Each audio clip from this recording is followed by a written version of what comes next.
Olaso.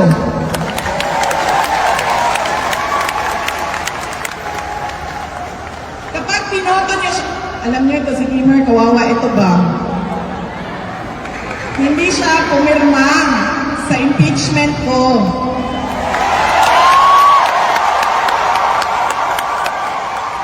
At dahil hindi siya pumirma, hindi din siya nabigyan ng budget ng pambili ng boto. Yung mga pumirma, sila yung madaming budget pambili ng boto. Yan yung 1,000 na natatanggap ninyo. Pangalan ko, ang kapalit nun.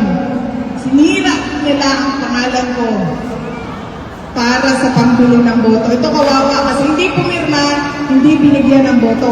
Ngayon, ay hindi binigyan ng budget. Ngayon, pag pinili nyo si Mayor Kimmer Olaso, piliin nyo na lahat ng nasa likod.